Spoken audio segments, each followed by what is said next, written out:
नया फिर दिन हुआ,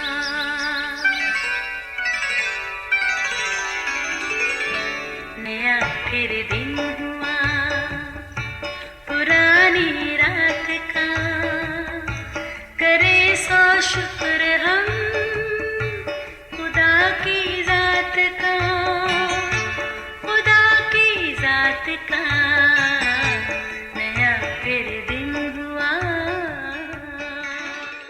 आज की आयत, क्योंकि जो कोई कलाम का सुनने वाला हो और उस पर अमल करने वाला ना हो, वो उस शख्स की मानद है जो अपनी कुदरती सूरत आईने में देखता है। याकूब पहला बाब 23वीं आयत। अजीज़ों, एक दिन हम चंद बहनें बैठी खुशगपियों में मसरूफ़ थीं। फिर हमारी गुफ्तगू का मौजू बदला। अब बातों का महवर कलाम मुक़द्दस था। अचानक हम में से किसी ने पूछा, जी ज़रा बताइए किस किस ने कितनी बार बाइबल मुक़द्दस को पढ़ के ख़त्म किया है। हर एक ने अपना अपना बताया। किसी ने कहा 2 बार, किसी ने 3 बार और किसी ने 4-5 बार का बताया। ये अच्छी बात है अगर हम बाइबल मुक़द्दस को अपनी रोज़मर्रा ज़िंदगी के टाइम टेबल में जगह देते हैं। इसी गुफ्तगू के दौरान मुझे ख्याल आया। मैंने पूछा, कोई बताए पैदाइश पहला बाब पहली आयत में क्या लिखा है। इस पर यहाँ बड़ा ही मज़े का माहौल बना। सब एक दूसरे को देखकर मुस्कुराने लगी। मतलब ये कि किसी को ये आयत याद नहीं थी। यकीनन आज जो इस प्रोग्राम में हमारे साथ शरीक हैं उन्हें ज़रूर याद होगी। हाँ, अगर नहीं तो सुन लीजिए। पैदाइश पहला बाब पहली आयत, खुदा ने इब्तिदा में ज़मीन और आसमान को पैदा किया। और बाइबल मुक़द्दस की आखिरी आयत मुकाशवा 22 बाब 21वीं आयत, लिखा है, खुदावंद यीशु का फजल मुक़द्दसों के साथ रहे, आमीन। अजीज़ों, ये किस कदर मज़े की और बाबरकत बात है कि कलाम मुक़द्दस बाइबल का आगाज़ भी खुदा से शुरू होता है और इख्तिताम भी खुदावंद के नाम पर ही होता है। यानी अव्वल और आखिर, इब्तिदा और इंतहा भी वही कादर मुतलक खुदा। याद रहे, बाइबल मुक़द्दस कोई आम नहीं, ये बड़ी ख़ास किताब है। यकीनन सबसे ज़्यादा इशाअत वाली किताब, सबसे ज़्यादा पढ़ी जाने वाली किताब बाइबल मुक़द्दस ही है, जिसका कई ज़ुबानों में तर्जुमा हुआ ताकि हर कोई मुस्तफ़ीद हो सके। याद रहे, ये किसी दौर और ज़माने में नहीं बदली, बल्कि ये ज़िंदगियों को बदलने की कुदरत ज़रूर रखती है, बशर्ते हम इसको अक्ल और समझ से पढ़ें। महज पढ़ना काफ़ी नहीं। कलाम मुक़द्दस में एक ऐसे शख्स का जिक्र भी मिलता है जो कलाम को समझे बगैर महज पढ़ रहा था। ये था एक हबशी ख्वाजा।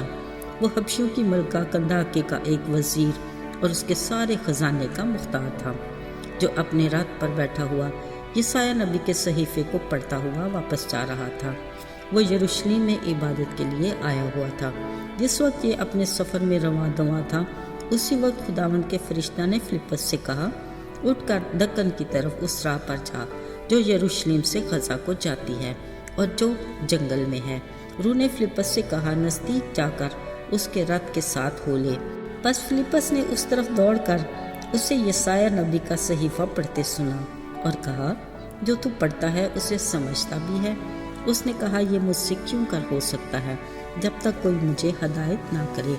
उसने फिलिप्पस से दरख्वास्त की कि मेरे पास आ बैठ। किताब मुक़द्दस की जो इबारत वो पढ़ रहा था ये थी कि लोग उसे भेड़ की तरह ज़बह करने को ले गए, और जिस तरह बरा अपने बाल कुतरने वालों के सामने बेज़ुबान होता है, उसी तरह वो अपना मुंह नहीं खोलता। उसकी पस्त हाली में उसका इंसाफ न हुआ, और कौन उसकी नस्ल का हाल बयान करेगा, क्योंकि ज़मीन पर से उसकी ज़िंदगी मिटाई जाती है।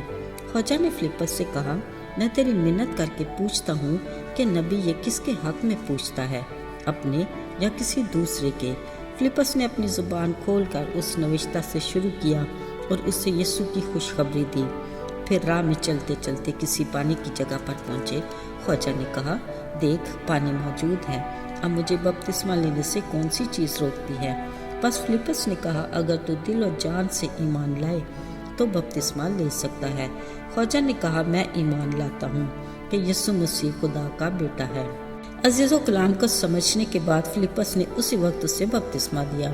फिर ख्वाजा खुशी करता हुआ अपनी राह पर चल दिया।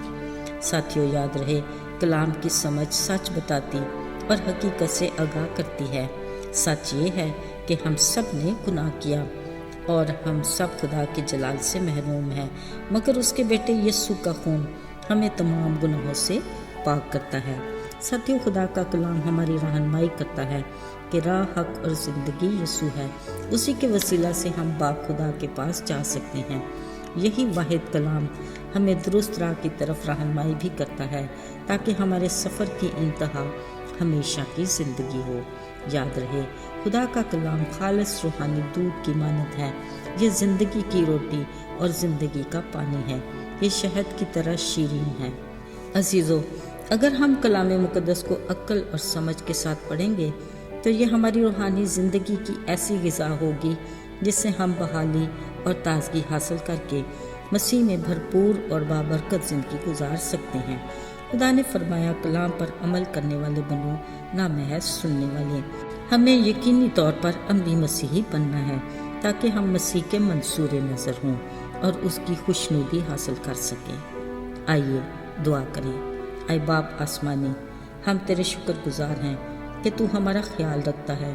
تو نے ہمیں اپنا کلام دیا جو ہماری روحانی غذا ہے، ہمارے قدموں کے لیے چراغ اور راہ کی روشنی بھی ہے، تاکہ ہم حق و سچ کی راہ پر چلتے اپنی مطلوبہ منزل یعنی ہمیشہ کی زندگی تک پہنچ سکیں۔ یسوع کے بابرکت اور مبارک نام میں مانگتے ہیں، آمین۔